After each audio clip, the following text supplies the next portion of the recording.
So Tomorrow Man is an organisation that runs workshops with young and old men, you know, right through from guys in high school to sporting clubs and player associations.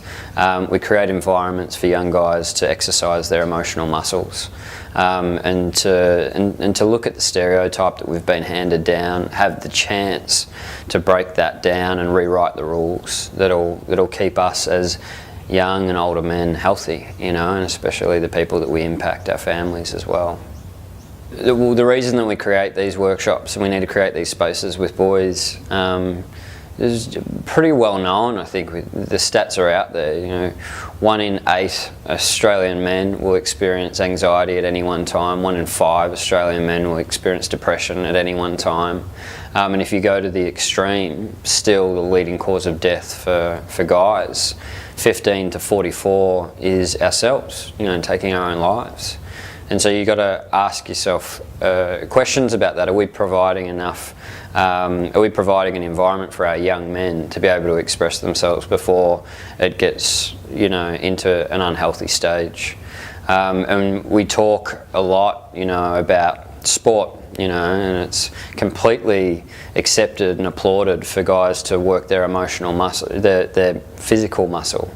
It's completely applauded for young guys to work their physical muscle, and with the knowledge that they're going to win at sport. You know, if they're really fit and they're really able, then they're going to win at sport. And if they exert themselves, then they'll be able to make it through the adversities that'll face themselves on the pitch. But what about the pitch of life? You know, they're going to experience emotional adversity. It's a guarantee. Life goes up and down. We're all a part of it.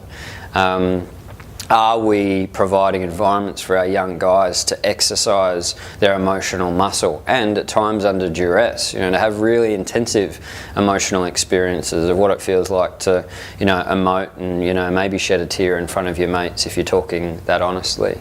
And so it's important that those environments are created for our young guys and that they're given the space to wade through their emotional life. And sometimes that's a bit awkward and sometimes it's a bit uncomfortable. But it's important, and I think we're all waking up to that. And I think some schools, like, you know, TSS is one of them, that are really kind of backing it in and saying this is something that we actually want to do something about as opposed to talk about. And I feel like that's evident in the fact that, you know, the teachers, you know, from the principal down to the heads of house, you know, they've all taken part in this workshop this morning, you know. And that's incredibly important, because it's easy for us in roles of authority, whether it's men or women, saying, you know, our young guys need to be comfortable with their emotion. They need to be able to talk to us if they've got a problem, and they need to be able to help each other out, you know, hold space for each other. But if their role models aren't doing that, it's a really tough pill to swallow. Any student will say to you, oh, the teacher tells me to do this, but I know for a fact they don't do it in their own life. Well, they're unlikely to take that lead. Whereas if they can see, geez, the guys that are kind of guiding these spaces for us and leading these spaces for us and are the kind of authority in the school, if they're wading through this, you know, awkward emotional territory in order to build their emotional muscles, well, you know, I'm willing to give it a crack. It's not like everything the teachers do they're going to love and they're going to idolise, but it's important that the men that hold space for them are willing and capable to enter their own vulnerability if we expect the young guys to become friendly with theirs.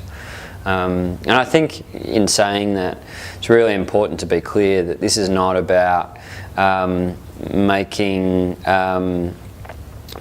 vulnerability the only tool that our young men have. Healthy stoicism is great, and we want them to be able to know their emotions well enough to be able to push their emotions down with choice at the right time. But we need equally for them to have the ability to express their emotion and their vulnerability with choice at the right time for the healthiest outcome, so that they can live sustainable, healthy lives as adults, and hopefully give the next generation, you know, a good chance of changing some of those stats.